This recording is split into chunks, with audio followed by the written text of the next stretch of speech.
NCERT class 6 chapter 1 history प्रारंभिक कथन क्या कब कहाँ और कैसे। एनसीईआरटी जॉब की दृष्टिकोण से, कंपटीशन एग्जाम के दृष्टिकोण से, खासकर यूपीएससी सीजीएल, ठीक ना, रेलवे, ये सब की दृष्टिकोण से तुम्हारा एनसीईआरटी काफ़ी मस्ट है एकदम। इसको करके ही जाना तुम लोग 6 to 12 का। और खासकर यूपीएससी वाले बच्चों के लिए एनसीईआरटी बहुत जरूरी होता है। एक यूपीएससी एस्पायरेंट से सबसे ज़्यादा अगर पूछा जाए कि क्वेश्चन कहाँ से आता है तो देखो दो बताएगा, एक करंट अफेयर्स बताएगा और एक एनसीईआरटी बताएगा। 6 to 12, 6 to 12 में तुमको एनसीईआरटी कौन सा पढ़ना है, इकोनॉमिक्स का, हिस्ट्री का एंड जियोग्राफी का, और यूपीएससी के लिए पॉलिटिकल साइंस का। ठीक है, काफ़ी मस्ट है ये, इसको छोड़ के नहीं जाना। तुम लोग को यहाँ पे 6 to 12 करके मैं प्ले लिस्ट दे दूंगा। 6 क्लास, 7 क्लास, 8, 9, 10 क्लास का प्ले लिस्ट वहाँ पे एनसीईआरटी का हर एक तुमको चैप्टर बाई चैप्टर वहाँ पे तुमको मिल जाएगा। चैनल पर नए हो तो चैनल को सब्सक्राइब करना, सपोर्ट करना। यहाँ पे दो प्रकार के चैनल पर यहाँ पे वीडियो बनाया जाता है।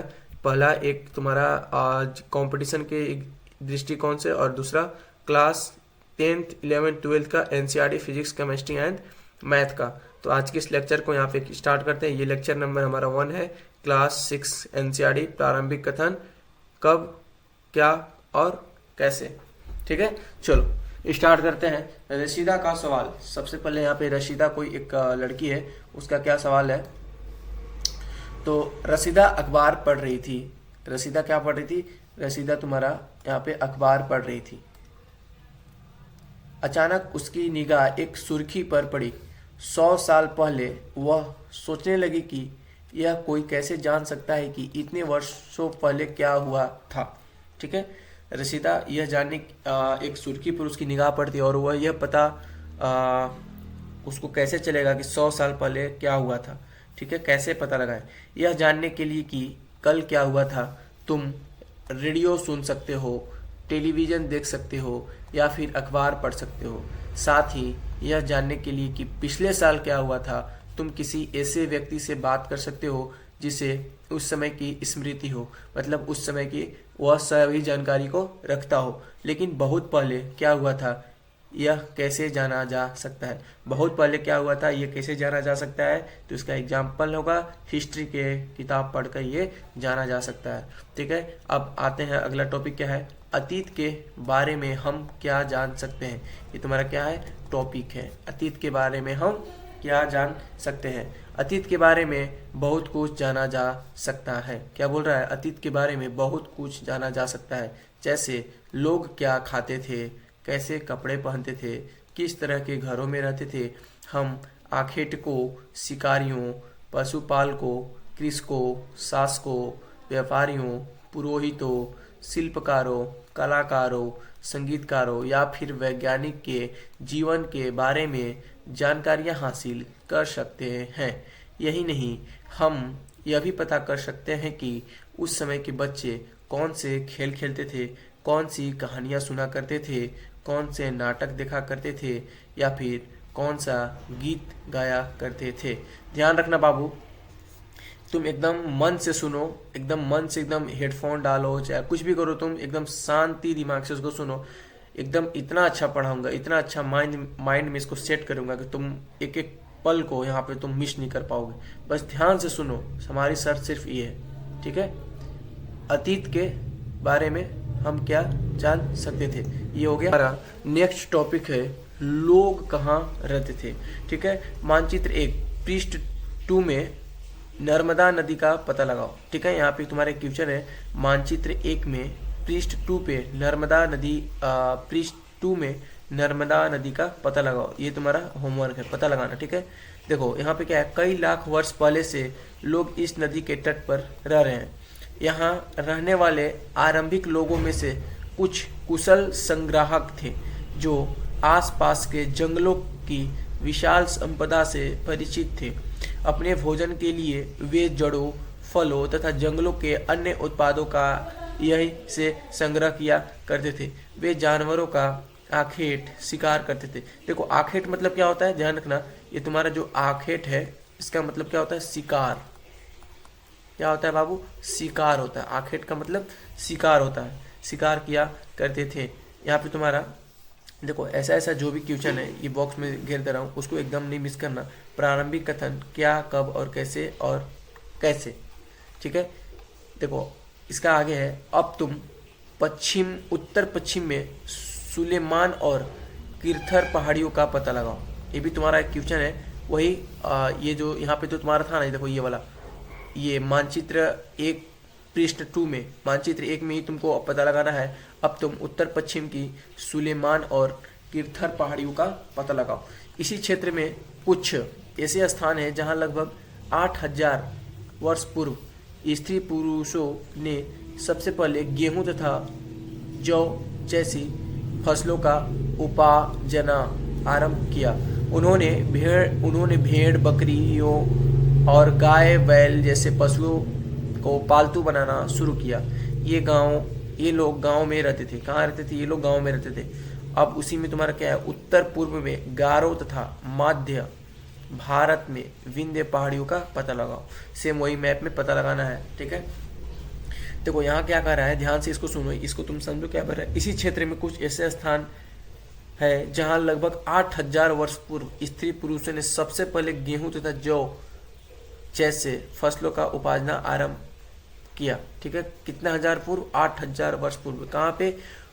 उत्तर पश्चिम की सुलेमान और किरथर पहाड़ियों का पता जब लगाओगे तो वहीं पे 8000 पूर्व यहीं के स्त्री पुरुषों ने सबसे पहले गेहूं तथा जौ जैसी फसलों का उपार्जना आरंभ किया था। और उन्होंने भेड़ बकरी और गाय बैल जैसे पशु को पालतू बनाना शुरू किया। ये लोग गाँव में रहते थे। कहाँ रहते थे? ये लोग गाँव में रहते थे। अब सेम वही इसके आगे बोल रहा है, उत्तर पूर्व में गारो और मध्य भारत में विंध्य पहाड़ियों का पता लगा, ठीक है। सेम वही मैप में ये कुछ अन्य क्षेत्र थे जहां कृषि का विकास हुआ था, जहां सबसे पहले चावल उपजाया गया था। वे स्थान विंध्य के उत्तर में स्थित थे। कहाँ थे? सबसे पहले जहाँ पे चावल का उत्पादन हुआ था वे स्थान विंध्य के उत्तर में स्थित है। देखो तुम्हारा यही मानचित्र 1 है, उपमहाद्वीपों का प्राकृतिक मानचित्र, और इसी में तुम्हारा ये सब चीज मानचित्र है। मैं वीडियो ज़्यादा लंबा नहीं करना चाहता हूँ, इसलिए तुम लोग इसको खुद से समझो। इसमें मानचित्र बहुत ज़्यादा इंपॉर्टेंट होता है। देखो यही किरथर था, ठीक है, ये किरथर है, और इसी में तुम्हारा सब चीज़ हो जाएगा। अब आगे देखो, मानचित्र पर सिंधु तथा इसकी सहायक नदियों का पता लगाने का प्रयास करो। यहाँ क्या बोल रहा है, इसी मानचित्र पर देखो, तो टोटल अभी जो तुम्हारा बात चल रहा है, देखो यही मानचित्र पर तुम्हारा अभी पता चल रहा है, ठीक है ना, इसी पर पता चल रहा है। अब देखो अब आगे क्या बोल रहा है तुम्हारा, मानचित्र पर सिंधु तथा इसकी सहायक नदियों का पता लगाने का प्रयास करो, ठीक है। देखो क्या बोल रहा है, सहायक नदियां उन्हें कहते हैं, ध्यान रखना, सहायक नदियां किसे कहते हैं, जो एक बड़ी नदी से मिल जाती है। लगभग 4700 वर्ष पूर्व इन्हीं नदियों के किनारे कुछ आरंभिक नगर फले फूले। गंगा व इसकी सहायक नदियों के किनारे तथा समुद्र तटवर्ती इलाकों में नगरों का विकास लगभग 2500 वर्ष पूर्व हुआ, ठीक है। उसके बाद क्या बोल रहा है, गंगा तथा इसकी सहायक नदी सोन का पता लगाओ। सेम वही में गंगा तथा इसकी सहायक नदी सोन का पता लगाओ। देखो क्या बोल रहा है, गंगा के दक्षिण में इन नदियों के आसपास का क्षेत्र प्राचीन काल में मगध, वर्तमान बिहार में, मगध कहाँ है अभी वर्तमान में? बिहार में है, के नाम से जाना जाता था। इसके शासक बहुत बड़े शक्तिशाली थे और इन्होंने एक विशाल राज्य स्थापित किया था। इस देश के अन्य हिस्सों में भी ऐसे राज्यों की स्थापना की गई थी। लोगों ने सदैव उपमहाद्वीपों के एक हिस्से से दूसरे हिस्से तक की यात्रा की। कभी कभी, ध्यान दो यहाँ पे क्या बोल रहे हैं, कभी कभी हिमालय जैसे उच्च पर्वतों, पहाड़ियों, रेगिस्तानों, नदियों तथा समुद्रों के कारण यात्रा जोखिम भरी थी। ध्यान रखना यहाँ पे, ठीक है। फिर भी ये यात्रा उनके लिए असंभव नहीं था। क्या था? फिर भी ये यात्रा उनके लिए असंभव नहीं था। अतः कभी लोग काम की तलाश में तो कभी प्राकृतिक आपदाओं के कारण एक स्थान से दूसरे स्थान जाया करते थे। कभी कभी सेनाएं दूसरे क्षेत्रों पर विजय हासिल करने के लिए जाती थी। इसके अतिरिक्त व्यापारी कभी काफिले में तो कभी जहाज़ों में अपने साथ मूल्यवान वस्तुएं लेकर एक स्थान से दूसरे स्थान जाते रहते थे। धार्मिक गुरु लोगों को शिक्षा और सलाह देते हुए एक गांव से दूसरे गांव तथा एक कस्बे से दूसरे कस्बे जाया करते थे। एक कस्बे से दूसरे कस्बे जाया करते थे। कुछ लोग नए और रोचक स्थानों की खोजने की चाह में उत्सुकतावश भी यात्रा किया करते थे।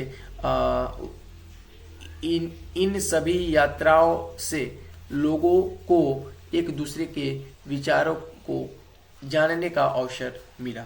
ठीक है, अब से उसी मैप में तुम आज लोग यात्रा क्यों करते हैं, यहाँ पे एक हेडिंग है, आज लोग यात्रा क्यों करते हैं। ध्यान दो, एक बार फिर से मानचित्र एक में देखो, एक बार फिर से मानचित्र एक में देखो। देखो यही तुम्हारा मानचित्र एक है, ठीक ना। एक बार बोल रहा है फिर से एक बार मानचित्र एक को देखो, और उसके बाद क्या बोल रहा है ये,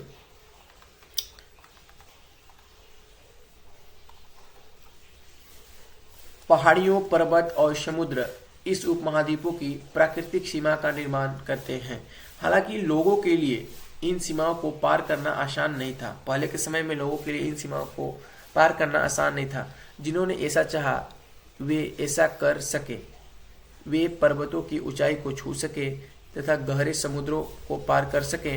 उपमहाद्वीपों के बाहर से भी कुछ लोगों यहाँ आए और यही बस गए, यहाँ आए और यही बस गए। ठीक है,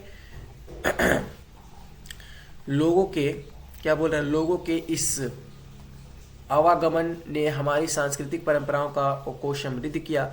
और कई सौ वर्षों से लोग पत्थर को तराशने, संगीत रचने और यहाँ तक कि भोजन बनाने की नए तरीकों के बारे में एक दूसरे से विचारों को अपनाते रह गए। ठीक है, अब उसके बाद तुम्हारा अगला हेडिंग है टॉपिक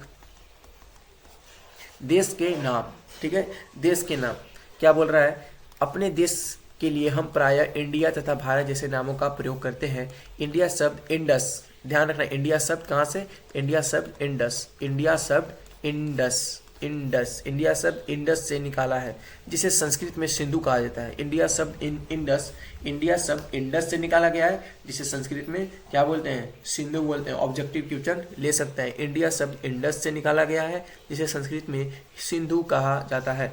ध्यान रखो, ध्यान रखो, हम इसका लेक्चर बाई लेक्चर करके तुम लोग का एक PDF या यूट्यूब पर ही मैं अपलोड कर दूंगा PDF बनाकर। उसमें इसी से रिलेटेड जो तुम पढ़ रहे हो, इसी से रिलेटेड तुम्हारा PDF चैप्टर 1 करके क्लास 6 का PDF मिल जाएगा। जो इसमें सारा इंपॉर्टेंट होगा क्लास 6 का PDF में वहाँ पे तुम लोग को अपलोड कर दूंगा, यूट्यूब पे ही वीडियो बना दूंगा और तुम लोग उसको आसानी से पढ़ के समझ सकते हो। ठीक है, चलो, जिसे सिंधु संस्कृत में सिंधु कहा जाता है। अपने एटलस में ईरान और यूनान का पता लगाओ। अपने जो तुम्हारे एटलस लिए होगे उसमें तुम ईरान और यूनान का पता लगाओ। लगभग 2,500 वर्ष पूर्व उत्तर पश्चिम की ओर से आने वाले ईरानियों और यूनानियों ने सिंधु को हिदोश अथवा इंदोश, सिंधु को हिदोश अथवा इंदोस और इस नदी के पूर्व में स्थित भूमि प्रदेश को इंडिया कहा।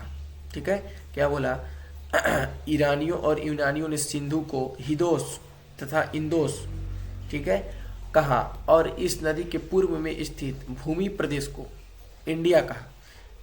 भारत नाम का प्रयोग उत्तर पश्चिम में रहने वाले लोगों के एक समूह के लिए किया जाता था। इस समूह का उल्लेख संस्कृत की आरंभिक लगभग 3500 वर्ष पुरानी कृति ऋग्वेद में भी मिलता है। ठीक है, बाद में इसका प्रयोग देश के लिए होने लगा था। इस टॉपिक को ध्यान से समझना, क्या बोल रहा है ये, ठीक ना। अपने देश के लिए हम प्रायः इंडिया तथा भारत जैसे नामों का प्रयोग करते हैं। ठीक है, इंडिया शब्द इंडस से निकाला गया है, जिसे संस्कृत में क्या कहा जाता है, सिंधु कहा जाता है। ठीक है, जब यहाँ पे यूनानी और ईरानियों ने सिंधु को क्या बोला, हिदोस तथा इंदोस बोला और इस नदी के पूर्व में स्थित भूमि प्रदेश को क्या बोला, इंडिया बोला। भारत नाम का प्रयोग, भारत जो नाम का प्रयोग है, हमारा पता है इंडिया का नाम बहुत नाम है, जैसे आर्यावर्त, भारत, हिंदुस्तान और इंडिया, etc बहुत सारा नेम है। देखो तो यहाँ पे क्या बोल रहा है, भारत नाम का प्रयोग उत्तर पश्चिम में रहने वाले लोगों के एक समूह के लिए किया जाता था। ठीक है, चलो आगे यहाँ पे देखो क्या है, यहाँ पे तुमको एक देखना हेडिंग है, ध्यान दो इसको। ताड़पत्रों से बनी पांडुलिपि का एक पृष्ठ। ताड़पत्रों से बने एक पांडुलिपि का एक पृष्ठ क्या है, ठीक है। देखो यह पांडुलिपि लगभग 1000 वर्ष पहले लिखी गई थी। इस वाले ऐसे ऐसे जो हेडिंग इधर बगल में रहते हैं उसको नहीं छोड़ना है तुमको, जितना इससे तुम क्वेश्चन को निकाल सको, ऑब्जेक्टिव चाहे सब्जेक्टिव, तुम खुद से प्रैक्टिस करना। बाकी मैं पीडीएफ देने के लिए रेडी हूँ, यहाँ पे मैं यूट्यूब पे अपलोड कर दूंगा। लिखी थी, किताब बनाने के लिए ताड़ के पत्तों को काटकर उसके अलग अलग हिस्सों को एक साथ बांध दिया जाता था और भोर्ज पेड़ की, एक पेड़ का नाम था क्या था, भोर्ज पेड़ की छाल से बनी ऐसी ही एक पांडुलिपि को तुम यहाँ देख सकते हो, ठीक है। ये देखो यहाँ पांडुलिपि है, ये भूर्ज की पेड़ की छाल का बना हुआ है। और ये कौन सी लिपि है, ये तुम्हारा पांडुलिपि है, ठीक है। भूर्ज की पेड़ की छाल का बना हुआ था, किस पेड़ की, भूर्ज की पेड़ की, ठीक है। आगे देखो इसी में तुम्हारा है, अब है अतीत के बारे में कैसे जाने। अतीत के बारे में टॉपिक है, अतीत के बारे में हम कैसे जाने। तो देखो अतीत की जानकारी हम कई तरह से प्राप्त कर सकते हैं। इनमें से एक तरीका अतीत में लिखी गई पुस्तकों को ढूंढना और पढ़ना है, ठीक है। ये पुस्तक हाथ से लिखी होने के कारण पांडुलिपि कही जाती है। जो पुस्तक हाथ से लिखी जाती है उसे क्या कही जाती है, पांडुलिपि कही जाती है। अंग्रेजी में पांडुलिपि के लिए प्रयुक्त होने वाले मैन्यूक्रिप्ट शब्द लैटिन शब्द मेन्यू, जिसका अर्थ हाथ है। लैटिन शब्द मेन्यू का क्या अर्थ है, हाथ है। अंग्रेजी में प्रयुक्त मैन्यूक्रिप्ट शब्द लैटिन शब्द मेन्यू, जिसका अर्थ हाथ है। क्या है, हाथ से निकालना है, हाथ से निकालना है। ये पांडुलिपियां प्रायः ताड़पत्रों अथवा हिमालय क्षेत्र में उगने वाले भूर्ज नामक, कौन सा पेड़, भूर्ज नामक पेड़ की छाल से विशेष तरीके से तैयार भोज पत्र पर लिखी मिलती है। तो यही तुम्हारा भूर्ज का है, ठीक है। ये तुम्हारा कि कौन सा पेड़ का छाल है, भूर्ज का पेड़ का छाल है। देखो यही तुम्हारा पांडुलिपियां यहाँ पे लिखी हुई है इस अक्षर में, उस समय की जो भी भाषा रही होगी, ठीक है। चलो आगे देखो, इतने वर्षों में इनमें से कई पांडुलिपियों को कीड़ों ने खा लिया तथा कुछ नष्ट कर दिए गए। फिर भी ऐसी पांडुलिपियां आज भी उपलब्ध है जो प्रायः पांडुलिपियां मंदिरों और विहारों में प्राप्त होती हैं, ठीक है।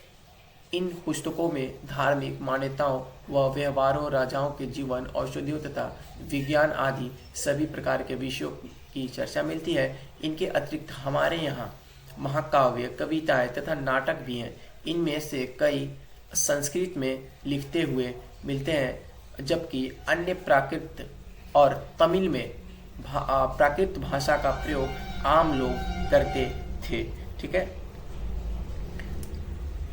हम अभिलेखों का अध्ययन भी कर सकते हैं। ऐसे लेख पत्थर अथवा धातु जैसी अपेक्षाकृत कठोर सतहों पर उत्कीर्ण किए गए मिलते हैं।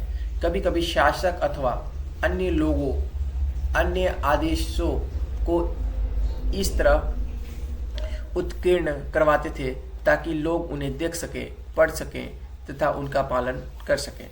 कुछ अन्य प्रकार के अभिलेख भी मिलते हैं जिनमें राजाओं तथा रानियों सहित अन्य स्त्री पुरुषों ने भी अपने कार्य के विवरण उत्कीर्ण करवाए, ठीक है, उत्कीर्ण करवाए हैं। उदाहरण के लिए प्रायः शासक लड़ाइया में अर्जित विजयों का लेखा जोखा रखा करते थे, ठीक है। उदाहरण के लिए क्या है, इसमें प्रायः शासक लड़ाइयों में अर्जित, जो लड़ाई में उनको विजय, जो मतलब वो जीत अर्जित करते थे, उनका लेखा जोखा इसी में करते थे वो, ठीक है। और देखो यहाँ पे ये तुम्हारा टॉपिक, यहाँ पे देखो क्या बोल रहा है, लगभग इस साइड मैंने बोला इस साइड और इस साइड में जो भी टॉपिक दिया होगा उसको तुमको नहीं छोड़ना है। लगभग 2250 वर्ष पुराना यह अभिलेख वर्तमान अफगानिस्तान के कंधार से प्राप्त हुआ। अफगानिस्तान के कहाँ से प्राप्त हुआ, कंधार से प्राप्त हुआ। यह अभिलेख अशोक नामक शासक के आदेश पर उत्कीर्ण करवाया गया था। इस शासक के विषय में तुम अध्याय 7 में पढ़ोगे। कहाँ पढ़ोगे, 7 में पढ़ोगे, अभी जो मैं पढ़ाऊंगा। जब हम कुछ लिखते हैं तब हम किसी लिपि का प्रयोग करते हैं, जब हम कुछ लिखते हैं तो कौन सी किसी भी लिपि का प्रयोग करते हैं, जैसे देवनागरी हो गया, रोमन हो गया, एटीसी, बहुत सारे लिपि होते हैं, अनेक अनेक भाषा होते हैं, उनका हम प्रयोग करते हैं। ठीक है, लिपियां अक्षरों अथवा संकेतों से बनी होती है। जब हम कुछ बोलते हैं अथवा पढ़ते हैं तब हम एक भाषा का प्रयोग करते हैं। ये अभिलेखों इस क्षेत्र में प्रयुक्त होने वाली यूनानी तथा अराइमेक नामक दो भिन्न भिन्न लिपियों का भाषाओं में है। ठीक है, देखो ये तुम्हारा भिन्न भिन्न लिपि और भाषाएं हैं। ठीक ना, ये वाला। ठीक है, चलो यहाँ पे देखो एक इसको क्वेश्चन में हेडिंग डाल दो। ठीक है, ये तुम्हारा क्या है, क्वेश्चन है। देखो, क्या तुम बता सकती हो कि कठोर सतह पर लेख लिखने को क्या लाभ थे, ऐसा करवाने में क्या क्या कठिनाइयाँ आती थी। एक तुम्हारा एक क्वेश्चन है, क्या तुम बता सकती हो कि कठोर सतह पर लेख लिखवाने के क्या लाभ थे, ऐसा करवाने में क्या क्या कठिनाइयाँ आती थी। ठीक है, देखो इसके अतिरिक्त अन्य कई वस्तुएं अतीत में बनी और प्रयोग में लाई जाती थी। ऐसी वस्तु का अध्ययन करने वाला व्यक्ति पुरातत्वविद कहलाता है। क्या कहलाता है, पुरातत्वविद कहलाता है। पुरातत्वविद पत्थर और ईंट से बनी इमारतों के अवशेषों, चित्रों तथा मूर्तियों, ठीक है, मूर्तियों बाएं एक प्राचीन नगर से प्राप्त पात्र, ठीक है, इस तरह के पात्रों का प्रयोग 4700 वर्ष पूर्व होता था। दाएं, ठीक है, एक पुराना चांदी सिक्का, दाईं ओर एक पुराना चांदी का सिक्का था। इस तरह के सिक्कों का प्रयोग लगभग 2500 वर्ष पूर्व होता था। ये देखो तुम्हारा ये पुरातात्विक स्रोत है ये सब। ठीक ना, अब देखो आगे क्या बोल रहा है, हमारे द्वारा, हाँ यहाँ बोल रहा है हमारे द्वारा आज प्रयोग में आने वाले सिक्कों को यह सिक्का कैसे भिन्न है, ठीक है, का अध्ययन करते हैं। ठीक है, ये तुम्हारा हेडिंग था। ठीक है ना, ये तुम्हारा जो इधर था ना, ये तुम्हारा अलग था। अब देखो यहाँ से जो हम खत्म किए थे ये वाला मूर्तियों, अब इसका आगे यहाँ पे है। ठीक है, मूर्तियों का, ठीक है, मूर्तियों का अध्ययन, एक मिनट, हाँ, मूर्तियों का अध्ययन करते हैं। वे औजारों, हथियारों, बर्तनों, आभूषणों तथा सिक्कों की प्राप्ति के लिए छानबीन तथा खुदाई भी करते हैं। इनमें से कुछ वस्तुएं पत्थर, पक्की मिट्टी तथा कुछ धातु की बनी हो सकती हैं। ऐसे तत्व कठोर तथा जल्दी नष्ट न होने वाले होते हैं। पुरातत्वविद जानवरों, चिड़ियों तथा मछलियों की हड्डियां ढूंढते हैं इसके उन्हें यह जानने में मदद मिलती है कि अतीत में लोग क्या खाते थे। वनस्पतियों के अवशेष बहुत मुश्किल से बच पाते हैं। यदि अन्न के दानों, लकड़ी के टुकड़े जल जाते हैं तो वे जले हुए रूप में बचे रहते हैं। ठीक है, एक यहाँ पे है, पुरातात्विक को बहुधा कपड़ों के अवशेष मिलते होंगे। ठीक है, उसका आगे देखो क्या है, पुरातात्विक को बहुधा कपड़ों के अवशेष मिलते होंगे। ठीक ना, पांडुलिपियों, अभिलेखों तथा पुरातत्व से ज्ञात जानकारियां के लिए इतिहासकार प्राय स्रोत शब्द का प्रयोग करते थे। इतिहासकार उन्हें कहते थे जो अतीत का अध्ययन करते हैं। स्रोत से प्राप्त होते ही अतीत के हमारे बारे में पढ़ना बहुत रोचक हो जाता है, क्योंकि इन स्रोतों की सहायता से हम धीरे धीरे अतीत का पूरा पुनर्निर्माण करते हैं। अतः इतिहासकार तथा पुरातत्वविद उन जासूसों की तरह जो इन सभी स्रोतों का प्रयोग सुराग के रूप में कर अतीत को जानने का प्रयास करते हैं। ठीक है, अतीत के रूप में जानने का प्रयास करते हैं। उसका आगे टॉपिक है, क्या टॉपिक है यहाँ पे तुम्हारा, अतीत एक या अनेक। क्या टॉपिक है, अतीत एक या अनेक, अतीत एक या अनेक। ठीक है, देखो इसमें क्या है, क्या तुमने इस पुस्तक के शीर्षक हमारे अतीत पर ध्यान दिया है। क्या तुमने इस पुस्तक के हमारे शीर्षक अतीत पर ध्यान दिया है। यहाँ अतीत शब्द का प्रयोग बहुवचन के रूप में किया गया है। ऐसा इस तथ्य की ओर ध्यान दिलाने के लिए किया गया है कि अलग अलग समूहों के लोग के लिए इस अतीत के अलग अलग मायने थे। उदाहरण के लिए पशुपालकों, कृषकों का जीवन, राजाओं तथा रानियों के जीवन तथा व्यापारियों का जीवन, व्यापारियों का जीवन शिल्पकारों के जीवन से बहुत भिन्न था। जैसा कि हम आज भी देखते हैं, उस समय भी देश के अलग अलग हिस्सों में लोग अलग अलग व्यवहारों और रीति रिवाजों का पालन करते थे। उदाहरण के लिए आज अंडमान द्वीप में अधिकांश लोग अपना भोजन मछलियाँ पकड़कर, शिकार करके तथा फल फूल के संग्रह द्वारा प्राप्त करते हैं। इसके विपरीत शहरों में रहने वाले लोग खाद्य आपूर्ति के लिए अन्य व्यक्तियों पर निर्भर रहते हैं। इस तरह के भेद अतीत में भी विद्यमान है। इस तरह के भेद अतीत में भी विद्यमान थे। ठीक है। इसके अतिरिक्त एक अन्य तरह के भेद है। उस समय शासक अपनी विजयों का लेखा जोखा रखते थे। यही कारण है कि हम उन शासकों तथा उनके द्वारा लड़ी जाने वाली लड़ाइयों के बारे में काफ़ी कुछ जानते हैं, जबकि शिकारियाँ, मछुआरे, संग्राहक, कृषक अथवा पशुपालक जैसे आम आदमी प्रायः अपने कार्यों का लेखा जोखा नहीं रखते थे। पुरातत्व की सहायता से हमें उनके जीवन को जानने में मदद मिलती है। हालांकि अभी भी इसके बारे में बहुत कुछ जानना शेष है। एक चीज़ मैं तुम लोग को ध्यान दूँ, अगर वीडियो पसंद आ रहा होगा तो लाइक करना, सब्सक्राइब करना और अपने दोस्तों में शेयर करना। तुम चुपचाप बस सुनते रहो, ठीक ना। तुम चुपचाप एकदम बस कान लगा कर सुनते रहो, हेडफोन की सहायता से या कहीं भी एकदम शांतिपूर्ण बैठ कर सुनते रहो। हमारी गारंटी है कि मैं बस यहाँ पे पढ़ूंगा और जो जो इम्पोर्टेंट होगा मैं वहाँ पे थोड़ा सा बताऊँगा और तुमको समझ में आ जाएगा। मैं इसका PDF नोट्स यूट्यूब पे अपलोड कर दूँगा, उसमें से छाँट कर सभी क्वेश्चन। ठीक है, चलो आगे क्या है। तिथि का मतलब टॉपिक है। तिथि का मतलब टॉपिक तुम्हारा है तिथि का मतलब।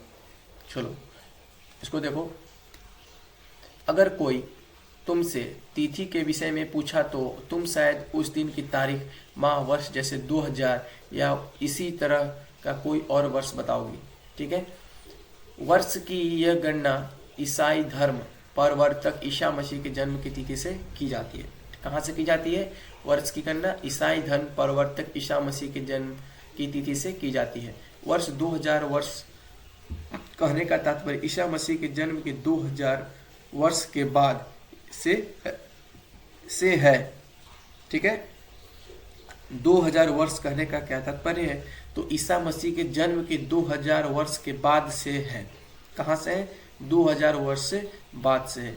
ईसा मसीह के जन्म के पूर्व की सभी तिथियां ईसवी पूर्व, ईसा से पहले, ईसा से पहले के रूप में जाना जाता है। इस पुस्तक में हम 2000 को अपना आरंभिक बिंदु मानते हुए वर्तमान से पूर्व तिथियों का उल्लेख करेंगे। ठीक ना, वर्तमान से पूर्व तिथियों का उल्लेख करेंगे। इतिहास की तिथियां। ठीक है। यहाँ पे तुम्हारा चैप्टर अब मैक्सिमम समाप्त होता है और यहाँ पे तुम्हारा क्वेश्चन आंसर है जो कि तुम लोग खुद से करोगे। क्वेश्चन आंसर NCERT का नहीं छोड़ना है। उसका जो भी अभ्यास हो, तुमको जहाँ से भी लगता हो, तुम अभी जितना पढ़े, तुमको लगता हो कि नहीं ये क्वेश्चन यहाँ पे मेरे लिए इंपॉर्टेंट है, तुम पॉइंट वाइज पॉइंट करके वहाँ पे तुम अपने से खुद से क्वेश्चन का आंसर बना सकते हो। किसी दूसरे का नोट्स, किसी दूसरे का सजेशन लेने से अच्छा है कि तुम खुद का नोट्स बनाओ। तुम प्रॉपर एक नोट बनाओ। ठीक ना। तुम जितना दूसरा का नोट्स पर ध्यान दोगे, उतना अगर तुम खुद से नोट्स बनाओगे तो तुमको पता है कि तुमने कौन सी चीज़, किस टॉपिक कहाँ से कैसे उठाया है। इसलिए तुम खुद से नोट्स बनाओ। चलो इसको देखो, इतिहास और तिथियाँ। ठीक है। देखो, अंग्रेजी में विशी, हिंदी में ईपू। अंग्रेजी में विशी, हिंदी में ईसा पूर्व। ईपू का मतलब ईसा पूर्व का तात्पर्य बिफोर क्राइस्ट, ईसा पूर्व होता है। कभी कभी तुम तिथियों से पहले एडी, हिंदी में एडी, हिंदी में लिखा पाती हो। ठीक है। यह एनो डामिनी नामक 2 लैटिन शब्दों से बना है। किससे बना है? एनो डामिनी नामक 2 लैटिन शब्द से बना है। इसका तात्पर्य है ईसा मसीह के जन्म के वर्ष से। ठीक है। इसका तात्पर्य है ईसा मसीह के जन्म के वर्ष से। वर्ष मतलब ईयर से। कभी कभी एडी की जगह CE तथा VC की जगह BCE का प्रयोग होता है। ठीक है। कभी कभी AD की जगह CE। ठीक है। AE, ठीक है, AE की जगह क्या? CE। ठीक है। और BC की जगह क्या? VC की जगह BCE। BCE का प्रयोग होता है। CE अक्षरों का प्रयोग कॉमन एरा तथा VCE का बिफोर कॉमन एरा के लिए होता है तथा हम इन शब्दों का प्रयोग इसलिए करते हैं क्योंकि विश्व के अधिकांश देशों में अब इस कैलेंडर का प्रयोग सामान्य हो गया है। विश्व के अधिकांश देशों में इस कैलेंडर का प्रयोग समान हो गया है। ठीक है, भारत में तिथियों के इस रूप का प्रयोग लगभग 200 वर्ष पूर्व आरंभ में हुआ था। ध्यान रखना, यहाँ पे क्वेश्चन है, भारत में तिथियों का प्रयोग किस प्रयोग लगभग कितना वर्ष पहले प्रारंभ हुआ था?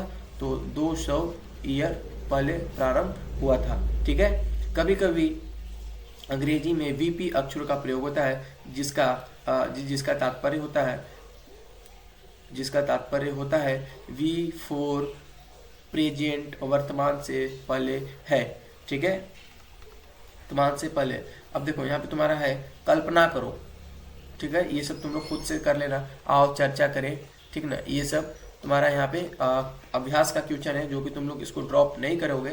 इसको मैं बार बार बोलता हूँ, इसका अभ्यास NCERT का टोटल अभ्यास, और जो तुमको खुद से लग रहा है प्रॉपर, मैं कितना भी पढ़ा लूँ, कितना भी समझा लूँ, कितना भी बोल लूँ, जब तक तुम खुद से इसको ध्यान नहीं दोगे तब तक तुमको समझ में नहीं आने वाला है। ध्यान से समझो, एकदम मन को एकाग्र करके समझो और चैनल पे बने रहो, सब्सक्राइब करो, सपोर्ट करो। तो आज की इस वीडियो में यहीं तक।